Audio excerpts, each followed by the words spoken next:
L'accès à l'eau potable devrait être acquis pour toutes les personnes à travers le monde. Un pays qui manque d'eau potable ne peut pas nourrir sa population et se développer.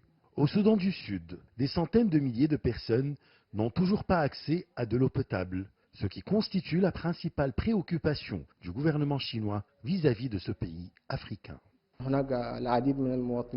L'accès à l'eau potable est une priorité absolue au Soudan du Sud. La précarité des infrastructures d'approvisionnement en eau fait qu'il est difficile de se procurer de l'eau potable. C'est un véritable défi pour le peuple sud-soudanais.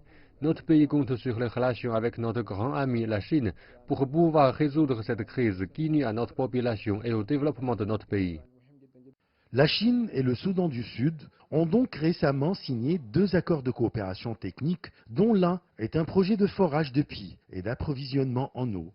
Le gouvernement chinois va aider à la construction de 47 forages, dont 32 puits normaux, le reste étant des pompes manuelles. Le peuple sud-soudanais apprécie le soutien de la Chine et sa position aux côtés du pays pendant les 5 dernières années, ainsi que son aide au secteur de l'eau potable, de la santé et pétrolier. Quant à ces forages, ils sera répartis dans 4 États du Soudan du Sud, à savoir ceux de Terkega, de la rivière I, du lac oriental et de Rupek. En vertu du 2e accord conclu entre les 2 parties, Beijing va envoyer des experts au Soudan du Sud pour donner des conseils techniques sur l'équipement du projet à l'hôpital des femmes de Kir Mayardit à Rumbek, récemment construit par la Chine. Outre l'hôpital de Kir Mayardit, la Chine a signé un accord avec le gouvernement sud-soudanais pour la modernisation et l'agrandissement de la principale installation de santé publique du pays, l'hôpital universitaire de Juba, qui a été également construit avec l'aide de la Chine.